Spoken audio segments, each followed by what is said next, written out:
அதிசயங்கள் செய்கிறவர் நம் அருகில் இருக்கிறார். அற்புதங்கள் செய்கிறவர் என்றும் நமக்குள் வசிக்கிறார். மத்தேயு 21:28. ஆயினும் உங்களுக்கு எப்படி தோன்றுகிறது? ஒரு மனுஷனுக்கு 2 குமாரர் இருந்தார்கள். மூத்தவனிடத்தில் அவன் வந்து, மகனே மகனே, நீ போய் இன்றைக்கு என் திராட்சை தோட்டத்தில் வேலை செய் என்றான். இங்கே இவன் மகனாக இருக்கிறான். எல்லா ஆஸ்திக்கும் சுதந்திரவாளி என்றால் சொந்தக்காரன், தகுதியுடையவன். தகப்பனுக்கு பிறகு இவனுக்கு தான் சகலமோ.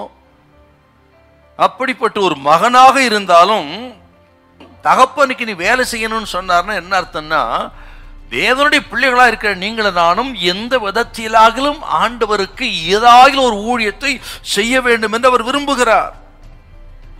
ஏன் மகனை வேலைக்கு அனுப்புறாருன்னு கேட்டீங்கன்னா, தகப்பனுடைய ஊழியத்தை, வேலையை, திராட்சை தோட்டத்தை பராமரிக்கிற வேலையை மகன் தான் அன்போடு கூட செய்வான். கட்டாயத்தினால் அல்ல, வெறுப்பினால் அல்ல, நிர்விசாரமே அல்ல. தகப்பனுடைய திராட்சை தோட்டத்து வேலைய மகன் தாங்க அன்போடு செய்வான்.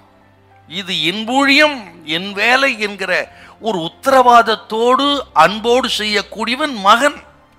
ஆகவே தான் மகனே. இப்போ மகனேன்னு சொன்னா இன்னொரு அர்த்தம் இருக்கு. என்னன்னா, மகனுடைய வேலை, மகனுடைய நேரம், மகனுக்கு இருந்த பலன், அவன் செல்வாக்கு, அவனுக்கு ஆசீர்வாதம், எல்லாவற்றும் மேலும் தகப்பனுக்கு முழுமையான அதிகாரம் இருக்கிறது. ஆகவே தான் சொல்றாரு, நீ போய் வேலை செய். ஆண்டவர் நமக்கு கொடுத்த பலன், ஞானம், கிருபை, பணம், வீடு, வசதி எல்லாவற்றும் மேலும் கர்த்தருக்கு அதிகாரம் இருக்கிறது. நம்ம எல்லாம் குமாரர்கள் என்றார். இவை அனைத்தையுமே ஆண்டவருக்கு அர்ப்பணித்து ஒரு பாதத்தில் வைத்து அவருக்கு செய்கிற ஊழியம் சிறப்பான ஊழியமா இருக்கும். நம்ம சொல்றோம், இது ஏன் வேலை, இது ஏன் பணம், ஏன் வீடு இருக்கலாம். அதை சம்பாதிக்கூடிய பலனை அவர் தான் கொடுக்கிறாரு. பலன், ஞானம் எல்லாம் அவர் கொடுத்துதாங்க. ஆகவே பணத்தின் மீது அவருக்கு அதிகாரம் இருக்கிறது. நமது வீட்டின் மீது, குடும்பத்தின் மீது, வேலையின் மீது, நமது சரீரத்தின் மீது, சகலவற்றின் மீது அவருக்கு அதிகாரம் இருக்கிறது.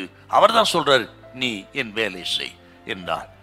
கர்த்தர் கொடுத்த இத்தனை சிலாக்கியங்கள் கொண்டு எதையாகிலும் கர்த்தருக்கு ஊழியம் செய்ய வேண்டும். இன்றைக்கு அர்ப்பணித்து கர்த்தருடைய ஊழியத்தை, வேலையை தீவிரமாக செய்யுங்கள். ஆண்டவர் உங்களை ஆசீர்வதிப்பார். ஹல்லேலூயா, ஹல்லேலூயா.